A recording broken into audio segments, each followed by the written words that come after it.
¿Qué tal? ¿Cómo están? Es un gusto estar de regreso en la sobremesa. Nueva temporada, nueva mesa, nuevas sillas. Estamos muy agradecidos por que estamos estrenando estos muebles y poquito a poquito estamos aquí construyendo nuestro set de la sobremesa. Muchas gracias, Dani, muchas gracias, Kika, y muchas gracias a su familia por regalarnos esta mesa. De verdad está muy bonita, las sillas muy cómodas y estamos muy agradecidos. Bueno, Dina, bienvenida de regreso. Qué gusto tenerte aquí sentada a la mesa, aquí conmigo para la sobremesa. Gracias, pastor. Bienvenido usted también. Estamos muy contentos de poder reiniciar la sobremesa después de un breve tiempo. Bueno, ni tan breve, ¿no? Bueno, no fue muy breve. Sí, pero además tenemos muy buenas noticias. Ya sabemos, bueno, para empezar, estamos muy agradecidos al Señor que Dina está bien, bendito sea Dios, el Señor la cuidó, no fue fácil, fue un tiempo de encierro y algunos de ustedes recordarán que pues tuvieron que soportar por lo menos un par de episodios aquí conmigo. Bueno, el rating se fue así hasta el fondo, ¿no? Pero ya está Dina de regreso. Cuando digo el rating... Pues sí, ni me acordaba. No, sí. De los tres que nos escuchaban, ya se fue para uno nada más. Mi mamá. Bueno, pero bueno, sí. Dina está bien, gracias a Dios, bendito sea Dios, y también su bebé. Y tenemos la bendición de compartir que su bebé es una niña y se llama Joyce Alejandra. Sí, muchas felicidades, Dina. Y a muchas Edwin gracias, también, pastor. muchas felicidades. Y estamos muy felices porque estamos estrenando nueva temporada. Y esta es la temporada 4. 4. Y estábamos viendo, si usted va a su historial, a la lista, se va a dar cuenta que hay varios episodios. Así es que es para nosotros una bendición poder compartir y llegar a esta temporada 4 porque pues estamos iniciando una nueva serie, nueva temporada, nueva serie. Y esta temporada empezamos con la serie Un Camino Más Excelente, parte 1, el primer sermón de Corintios de este año, nuevo año también. Bueno, sí. Si usted nos está escuchando. Bueno, ya casi es el otro año, ¿no? Pero bueno, feliz año. Sí, feliz año que ya pasó. No, estamos muy agradecidos con el Señor porque pues nuevamente ya empezaron estas series de Corintios. Y pues, pastor, estamos terminando en esta temporada el capítulo 12, pero es el inicio del capítulo 13. Así es. Y hemos estado viendo cómo Pablo ha alentado a la iglesia con las prácticas que tienen y específicamente ya ha hablado del culto público y las respuestas que él ha dado a los hermanos por los cuestionamientos que han tenido. Y en este sermón es prácticamente la introducción del capítulo 13. Sí. Pastor, ¿cómo nos podría resumir este sermón? Wow. ¿Qué pasó? Yo sé que es una pregunta muy amplia, O sea, por responder. Resumen y yo como que no, Sí, no. no somos incompatibles, ¿verdad? Pero bueno, para refrescar un poquito la memoria de los que nos están escuchando. Sí, yo mencionaba que el pasaje que vimos el domingo, capítulo 12, 27 al 31, y en particular el versículo 31, tienen una función. Digo, ha habido discusión con respecto a que si el versículo 31 es el inicio del capítulo 13 o es la conclusión del capítulo 12. Mencionaba el domingo que algunos comentaristas afirman que el versículo 31 tiene esta función literaria, como se le llama en literatura, es un janus, es un recurso literario que consiste en que, en este caso, el versículo mira hacia atrás y mira hacia adelante. El nombre proviene precisamente del nombre del dios romano, el dios de los comienzos o de los portales, más bien creo que es, el cual era representado con dos caras, una mirando hacia atrás, otra mirando hacia el futuro, ¿no? Por eso el mes de enero, en inglés es mucho más clara la asociación con eso. En inglés es January, de donde viene, que es tomado precisamente de ese dios Janus, ¿verdad? Enero fue nombrado precisamente por eso, porque está ahí como que en medio, ¿no? Terminando un año y comenzando otro. Entonces, parece ser que tienen razón cuando se afirma que el versículo 31 ciertamente, de alguna manera está trayendo a su conclusión lo que Pablo está diciendo y por otro lado introduce lo que va a decir. Aunque es importante no disasociar el capítulo 12 del capítulo 13. A veces las divisiones en capítulos pueden de alguna manera ser un obstáculo porque pensamos que cuando llegamos al final de un capítulo ahí se corta, ahí se trunca o termina el hilo de pensamiento, cuando que en realidad puede continuar el argumento o el flujo del pensamiento en el siguiente capítulo. Y entonces pues aquí Pablo, en este pasaje que vimos el domingo, vuelve a animar a estos corintios y también a exhortarles. Él les dice, bueno, todos somos miembros del cuerpo de Cristo y tenemos un lugar en el cuerpo de Cristo, tenemos una función en el cuerpo de Cristo. Y entonces Pablo procede a exhortarles a que ellos ciertamente buscaran la edificación del cuerpo de Cristo, que les recuerda una vez más que hay dones que contribuyen de una manera más directa, vamos a decirlo así, a la edificación del cuerpo de Cristo. Mencionábamos que aquí en el pasaje Pablo habla de 3 oficios, habla de 5 dones, no es una lista exhaustiva, y Pablo por supuesto habla de oficios que fueron exclusivos para el periodo del Nuevo Testamento, cuando todavía el canon no se había cerrado, el oficio apostólico, el oficio profético. Pablo menciona también algunos dones que, bueno, creo que también tuvieron su función para ese tiempo en particular. Y sin embargo, Pablo menciona otros dones, como el ayudar, ¿sí? Como el administrar, que, bueno, son dones que podemos nosotros encontrar todavía el día de hoy. Y Pablo dice, bueno, el Señor ha repartido los dones como Él quiso, Él ha dado oficios a la iglesia, Él ha dado dones a la iglesia, pero la preocupación de ustedes, dice el versículo 31, es procurar los dones mejores. Y bueno, no sé si debo mencionar esto ahorita o habrá alguna pregunta más adelante con respecto a lo que Pablo dice en el versículo 31. Pero bueno, voy a dejarlo para después. Después de que Pablo les exhorta a procurar los dones mejores, les dice, bueno, yo les voy a mostrar un mejor camino, un camino más excelente, y es que Pablo va a empezar a hablar acerca del amor, ¿no? En pocas palabras, en este pasaje, en el sermón, traté de animar a la iglesia, mostrando que el Señor tiene un lugar para nosotros en su iglesia y todos tenemos una función que realizar en la iglesia, ¿sí? Enfatizaba que Dios no ha dado todos los dones a todos, ¿verdad? Por igual, sino que Dios soberanamente repartió dones para que todos nos necesitemos. Sí. Y es el punto de Pablo en las preguntas retóricas de los versículos 29 y 30. ¿Son todos apóstoles? ¿Son todos profetas? ¿Todos maestros? Obviamente no. ¿Tienen todos dones de sanidad? No. ¿Hablan todos lenguas? No. ¿Interpretan todos? No. Bueno, si es así, entonces entendamos que el Señor ha repartido los dones de esa manera para que nos necesitemos el uno al otro.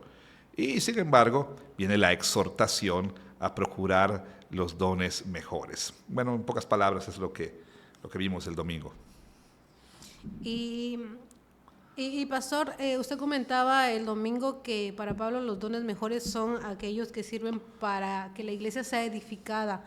Y quisiera hacer énfasis en esto porque una de las cosas que usted mencionó mucho es cómo Dios en su propósito ha permitido que todos tengamos diferentes dones para que nos necesitemos mutuamente. Eso hace ver la necesidad del cuerpo de Cristo. Así es. Y la importancia de que nosotros podamos valorar la iglesia como el cuerpo de Cristo. Y ya partiendo de eso, nuestra primera pregunta respecto a los dones y el servicio en el cuerpo de Cristo, ¿cómo puedo animar a una persona para poder que esa persona pueda descubrir si tiene algún don o afirmar o confirmar si tiene algún don cuando la persona no sabe que tiene alguno? Claro. ¿Cómo nosotros como creyentes podemos ayudar a otros? Claro, muy buena pregunta. Yo creo que es importante partir del hecho de que, como ya hemos dicho, no hay algún cristiano, no existe un cristiano que no haya recibido un don, algún don del Señor. Todos hemos recibido dones espirituales, ¿sí? Entonces, no hay tal cosa como cristianos que tienen dones espirituales y cristianos que no tienen dones espirituales. Todos tenemos algún don que el Señor nos ha dado soberanamente. Entonces, esa es la base de donde debemos partir. Bueno, ¿cómo ayudar a esta persona a saber cuáles son sus dones? Lejos de estar, digamos, respondiendo a inventarios espirituales, cuestionarios, tests, ¿no?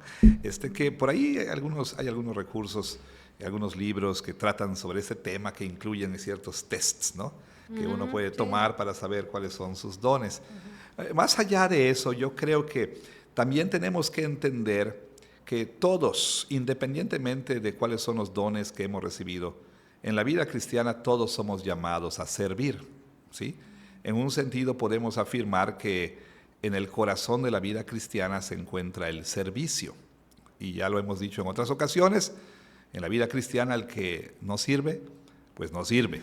Jesús lo dijo claramente, el Hijo del Hombre no vino para ser servido, sino para servir. Cuando Él lavó los pies de los discípulos, Él dijo, ¿entienden lo que he hecho? Pues si yo, el Señor y Maestro, les he lavado los pies, pues cuánto más ustedes, ¿no? Que son los discípulos, que son los siervos. Entonces, en ese sentido, el servicio no es algo opcional en la vida cristiana. No es un accesorio que podemos tener o no tener a contentillo, como se dice por ahí, a nuestro antojo, ¿verdad?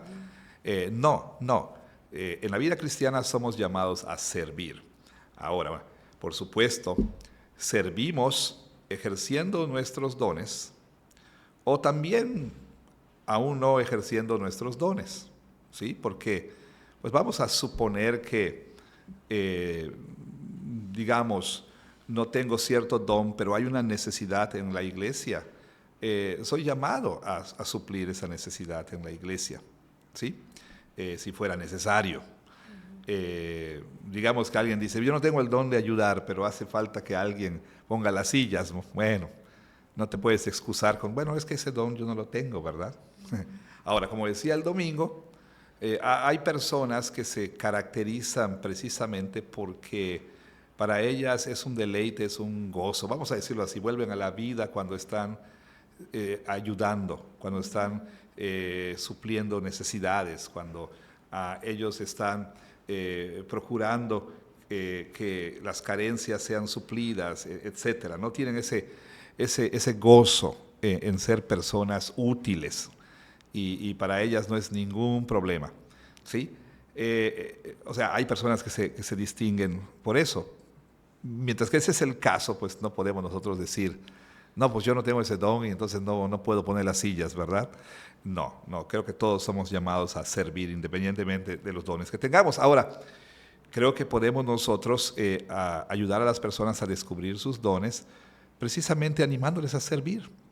Y creo que en el transcurso del servicio, cuando se empiecen a involucrar en algunas cosas, pues va a ser claro, ¿sí? Va a ser claro que la persona va a sentir, digamos, ese gozo, se va a sentir en casa, vamos a decirlo así, realizando cierta función. Y dos, pues la respuesta de la gente, ¿no? Al ejercicio de tal actividad o tal don. La gente, va a responder, por ejemplo, a la enseñanza, va a responder a la exhortación de la persona, a la predicación de la persona, va a responder a esto, aquello y lo otro, ¿no? Entonces, creo que en la práctica el Señor confirma en nosotros los dones que Él nos ha dado. Y ciertamente uno tendría que, estar dispuesto a aceptar cuando uno no tiene ciertos dones. Por ejemplo, alguien puede insistir en cantar en el coro, pero sencillamente la única nota que canta es en fa mayor, ¿no? Fo, como decimos aquí en esta región, es una expresión, ¿la conoces? Sí, que no gusta. Que no gusta, cuando alguien dice fo, ¿no? ¿Cómo dirían ahí en Guatemala? Fuchi, no. Como fuchi, ajá, ¿Sí? O guacala. O sencillamente, o sea, el graznido de una urraca es más placentero que la voz de esa persona, ¿verdad? Pues no debiera esa persona insistir en querer cantar solos en la iglesia. Ahora, es cierto que Dios mira el corazón, Sí. que en un sentido puede ser más agradable para él, más aceptable para él el canto de una persona desafinada que aquel virtuoso, aquel Pavarotti, pero que lo hace para su propia gloria. Sí. Pero al mismo tiempo la Biblia dice que hagamos las cosas bien y si no se me da, pues no se me da. Sí me explico. Y Dios decirle normalmente... en amor. que Claro, no. claro. Y no, Honestamente. y cuando, por ejemplo, aquí el director del coro le diga a una persona que quiere cantar, le diga, ¿sabe qué? Hermana, creo que ese no es su don, ¿verdad? Aunque usted quiera ser un soprano, no se le da a usted, ¿verdad? Entonces, hay que ser humildes, ¿no? Hay que ser humildes. Entonces, yo creo que es en la práctica. Yo creo que debemos nosotros involucrarnos en el servicio. Hay personas que de por sí ya saben, ¿verdad? No solamente porque tienen cierta profesión, pero bueno, saben que tienen ese don. Hay personas que a lo mejor están dudando, bueno, pues sirve y uno va en el servicio, va a encontrar, bueno, yo creo que aquí es mi lugar, ¿no? Aquí es mi lugar, aquí es donde yo me siento en casa y la gente va a ser bendecida por ese don. Si la gente no recibe bendición, pues probablemente no, no es su don, ¿verdad? Sí, porque es para la edificación del cuerpo. Claro, O sea, no es tenemos nada que más. pensar que no solamente para mi edificación, Exacto. aunque sí soy edificada al servir, Exacto. pero es para el cuerpo de Cristo. Exacto, y si la gente no está siendo edificada, pues probablemente no va por ahí la cosa, ¿no? Y pastor, hablando de cómo usar nuestros dones o saber si estamos usando nuestros dones, ¿cómo podemos hacer una evaluación objetiva y bíblica de que realmente yo estoy sirviendo a mi iglesia local de tal forma que yo no estoy excusándome para servir por X o Y razón y sí estoy sirviendo adecuadamente? O sea, porque no simplemente puedo decir, bueno, yo por mí yo creo que estoy sirviendo al hacer esto. Uh-huh. Pero ¿cómo puedo evaluarme objetivamente y decir, a ver, ¿cómo sé si realmente sí estoy sirviendo o me estoy engañando creyendo que estoy sirviendo porque pues voy y medio hago algo o trato de involucrarme? Claro. Pero no realmente un servicio comprometido. Claro. Bueno, creo que es importante aplicar ese triple criterio del cual habla, por ejemplo, John Frame. Lo que estoy haciendo son cosas que el Señor ha ordenado, ¿verdad? Para empezar, porque pues yo puedo insistir en que estoy haciendo esto para la iglesia, pero bueno, lo que hago realmente es algo que Dios ha ordenado. Obviamente Dios no va a dar un catálogo puntual y específico de todas las actividades que Él quiere que realicemos, ¿no? Pero entre los principios generales de la palabra, pues tendríamos que ver si la actividad que yo digo quiero hacer en la iglesia, pues es algo que Dios ordena, ¿no? Dos, pues la motivación, ¿por qué hago lo que hago? ¿Sí? La finalidad, la meta, ¿para qué lo hago? O sea, yo puedo decir estoy sirviendo porque, no sé, yo me quedo a lavar los platos todo el tiempo, ¿no? Y sí, pues es una necesidad en la iglesia y demás, pero al final del día, ¿por qué lo estoy haciendo? Para que todos digan, ay, hombre, mira, pobrecito, él se va siempre al final y lava todos los platos, y para el reconocimiento público, o lo estoy realmente haciendo primero para la gloria de Dios y segundo pues, por amor a mis hermanos, ¿no? Y obviamente ya mencioné, la gloria de Dios es la meta, ¿sí? ¿Para qué hago lo que hago? Entonces uno tendría que examinarse, tendría uno que preguntarse si lo que uno hace brota de fe que obra por amor, como dice el apóstol Pablo, y por eso hablará el apóstol Pablo un poco más adelante, en 1 Corintios 13, dice, si haces esto, aquello y lo otro y no tienes amor, pues esto es nada, ¿no? Entonces, pues una persona puede decir, bueno, puede no servir, puede excusarse, puede buscar pretextos para no servir, pero también es posible servir por las razones y motivaciones incorrectas y entonces hay que ser cuidadosos con respecto a ambas cosas, ¿sí? Ahora quisiera que me volvieras a mencionar ahí específicamente en esta pregunta, porque son varias cosas que están bueno, mencionando ahí, ¿no? No sé si ya respondí a la pregunta, por eso quisiera... No, sí, dice, ¿cómo puedo hacer una evaluación objetiva y bíblica de que realmente estoy usando mis dones para servir a la iglesia, de tal forma que sepa si me estoy excusando para servir o tenga la certeza de que estoy sirviendo el cuerpo adecuadamente? Claro, es que los seres humanos somos muy complejos, ¿no? Y a veces nuestras motivaciones están mezcladas, ¿sí? Porque a veces uno puede servir en lo que a uno le gusta, nada más, o en lo que le interesa, ¿sí? O a cierto grupo de personas, nada más. O sí me involucro cuando mi círculo va a participar en esto. O sea, si ellos van a estar, entonces sí. O si es algo que me gusta. O me siento cómodo. Porque disfruto, ¿no? Vamos a decir, por ejemplo, me gusta, no sé, la Navidad, y entonces me gusta adornar, y entonces, bueno, quiero yo participar, porque es lo que a mí me gusta. Pero cuando hay otras áreas, ¿verdad? O hay otras oportunidades, no se quieren involucrar porque no es su pasatiempo favorito, no es su interés favorito. Si bien es cierto, no quiero contradecirme, que digamos hay personas que han recibido la habilidad de poder decorar con buen gusto y bien, y debemos nosotros en la iglesia animar a esas personas que se involucren específicamente, digamos, en ese ministerio, ¿verdad? Pero eso no quiere decir que porque eso es lo que a mí me gusta, yo no puedo hacer nada más, ¿sí? Y bueno, ciertamente creo yo que hay personas en las iglesias, incluyendo esta, que van a estar dispuestas a usar sus dones siempre y cuando sea lo que les gusta y siempre y cuando sea con las personas que les caen bien, por decir algo, ¿no? Y ya. De resto, pues no. Yo creo que los dones en la iglesia deben ser puestos al servicio de la iglesia entera, ¿verdad? Y últimamente es servicio a la iglesia, no nada más satisfacer un gusto personal, ¿sí? Sino es servicio a la iglesia. Entonces, uno tendría que cerciorarse de que realmente lo está haciendo para el servicio de la iglesia, porque quiero que mis hermanos, cuando vengan, disfruten un salón bien ordenado, vamos a decirlo, ¿no? Decorado agradablemente, algo que les anime, que les haga sentir cómodos. O sea, es mi deleite hacer esto, ¿verdad? Para que la iglesia reciba bendición, no nada más porque me gusta, ¿sí? Okay, gracias, pastor.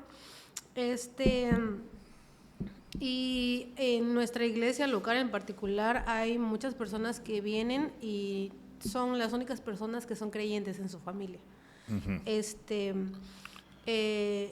Bueno, teniendo eso como contexto, ¿verdad?, de nuestra iglesia local, ¿cómo servir en la iglesia sin faltar a la casa cuando soy el único creyente? Claro.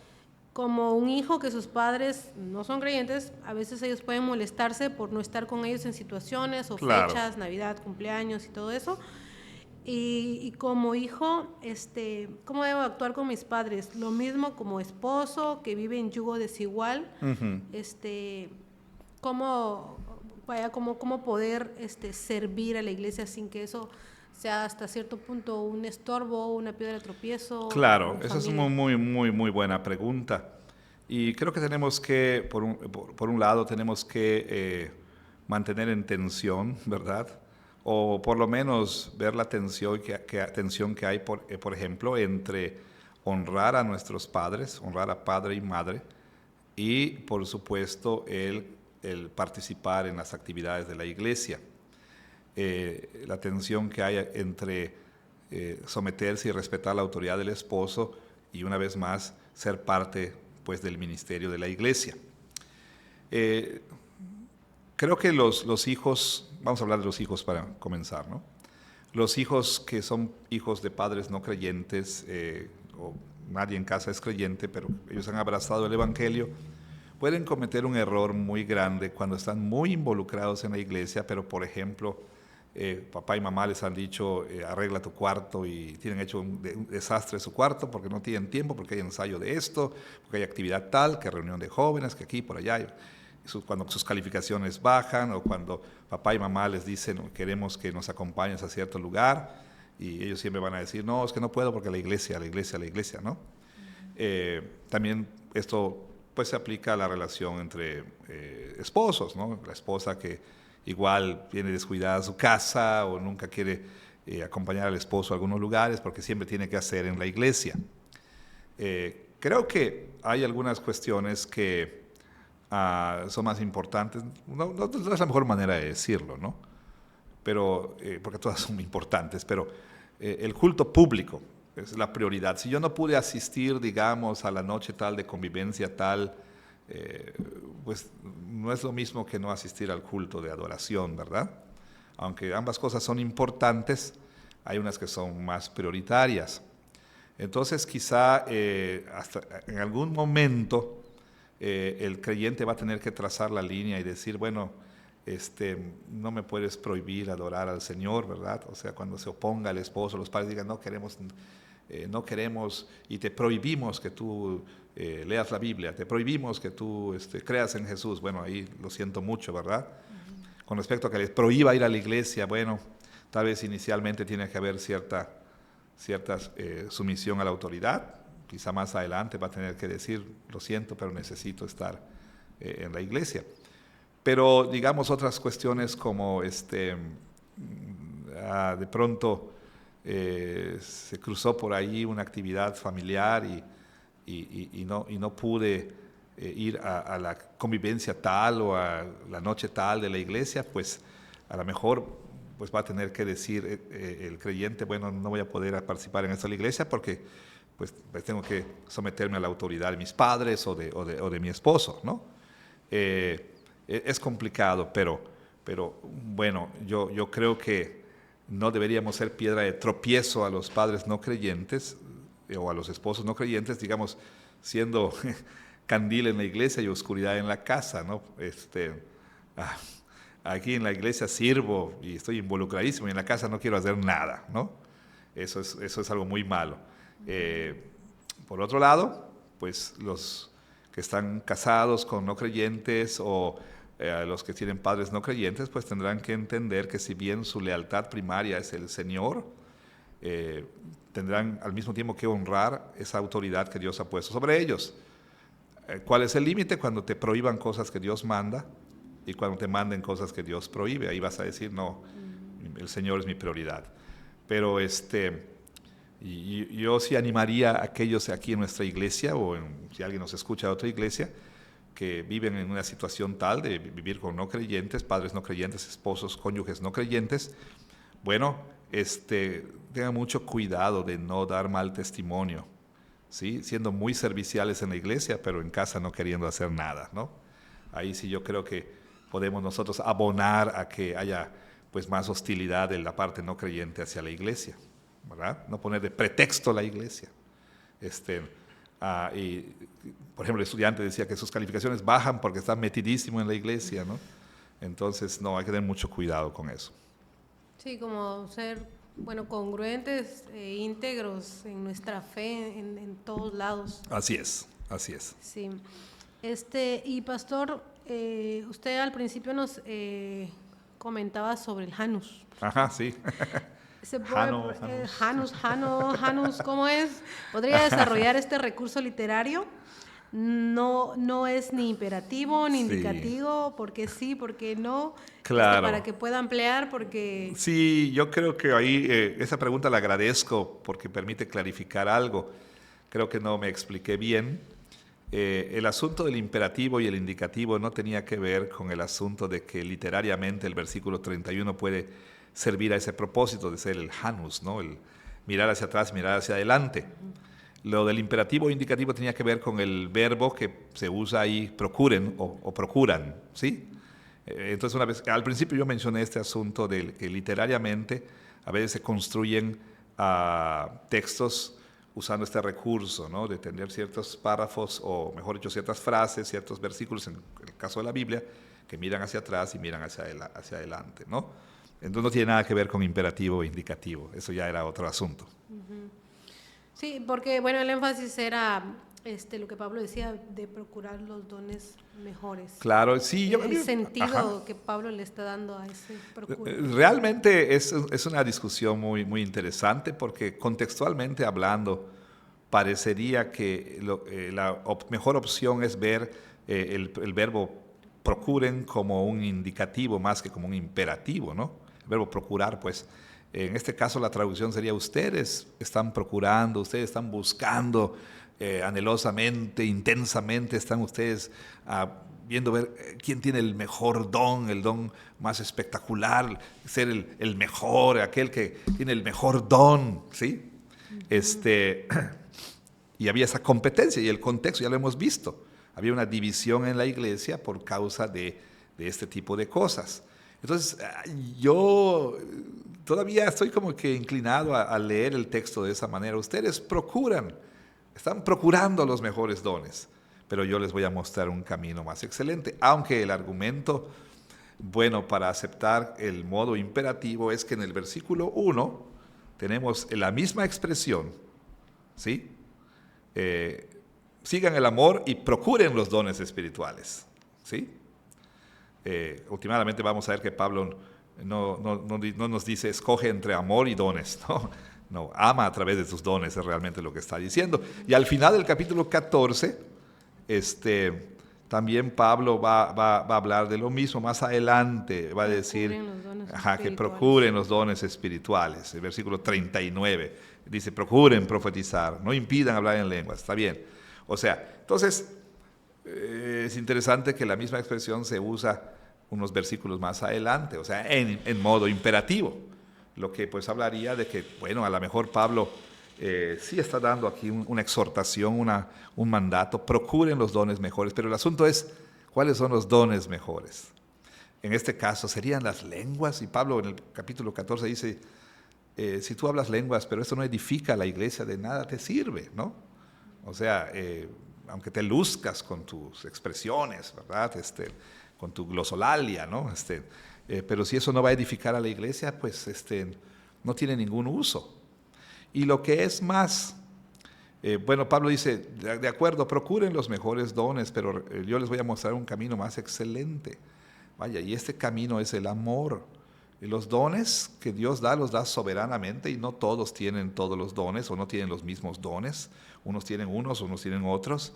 Pero el amor es algo que no es opcional, ¿sí? El amor es algo que todos debemos seguir. Ya sea que tengas este don o tengas tal don, deben ser estos hechos en amor, ejercitados en amor, si no de nada te va a servir, aunque sean muy espectaculares tus dones. Entonces, esto me parece muy interesante, por ahí entonces digo, ok, pues vamos a aceptar el modo imperativo, pero entendiendo que Pablo está diciendo algo así como, a ver, bueno, procuren los mejores dones, pero ¿qué entiendes por mejores dones, no? ¿Sí? ¿Cuál es su definición de los mejores dones? ¿Los más visibles? ¿Los más espectaculares, no? ¿Los que captan más la atención? ¿Es para ti son los mejores dones? No, los mejores dones son los que van a contribuir a que tu iglesia sea edificada, como decíamos el domingo. Quizá hay personas que son invisibles en la iglesia, pero lo que hacen contribuye. O sea, el hecho de que tengamos una muy buena enseñanza de la palabra, vamos a decirlo así, pero si no hay alguien que digamos, regule y module el sonido adecuadamente, la gente no va a escuchar esa buena enseñanza. Y aunque no está ahí en el púlpito, ¿verdad? Pues su función es importante, porque le permite al pastor que su enseñanza sea clara, ¿no? En el sentido de que se escuche bien y la gente realmente oiga el mensaje de la palabra, aunque nadie lo ve, ¿no? Y así por el estilo. Hay otros, como dice Pablo, algunos miembros del cuerpo que nadie les presta atención, pero que son sumamente importantes. Y entonces Pablo está diciendo, no pienses que los mejores dones son aquellos que te van a poner en el pedestal y bajo el reflector, necesariamente, sino son aquellos que van a contribuir al bien de la iglesia. a la edificación de la iglesia. Crecimiento de la iglesia. Así es. Y bueno, hemos llegado hasta aquí en que? este episodio. Esta es la introducción. Estábamos apenas comenzando aquí. Apenas estaba calentando la garganta al pastor. Apenas estoy así como que destrabando, así quitando ya. Calentando motores. Me había oxidado, pues, ya extrañaba aquí a Dina en esta mesa y estoy seguro que ustedes también. Bueno, pues estamos muy, muy agradecidos porque podemos comenzar de nuevo. Le damos al Señor las gracias por esta oportunidad y esperamos que usted se siente con nosotros a la mesa, se siente a la mesa para escuchar y para ser edificados pues mutuamente. La idea es que después de haber recibido instrucción de la palabra, pues la sobremesa nos permita profundizar en la predicación de la palabra y semana a semana esperamos que nos acompañe. A lo mejor pues se puede sentar con Biblia en mano y con una libretita de notas, con un cafecito, un tecito por ahí, o a lo mejor mientras usted está lavando los platos, ¿verdad? Puede estar escuchando este podcast. De hecho, estamos entre los cambios que vienen, probablemente tener esto en una plataforma de audio, ¿no? Sí. Para que aquellos que a lo mejor están haciendo ejercicio, están manejando, pues puedan escuchar, pero... En sus tiempos de comida de trabajo, porque me han dicho que los escuchan en esos tiempos. Claro, pero si nos puede ver, pues mejor, ¿verdad? Porque el lenguaje pues no verbal también es importante, ¿no? O sea, las expresiones y demás. Pero bueno, cualquiera que sea el caso, esperamos que el Señor nos dé su bendición y que tengamos una muy buena temporada. Así es. Así que nos vemos en el próximo episodio de La Sobremesa. Así es. Por favor, véanos, escúchenos, si Dios quiere, la próxima semana. Así es.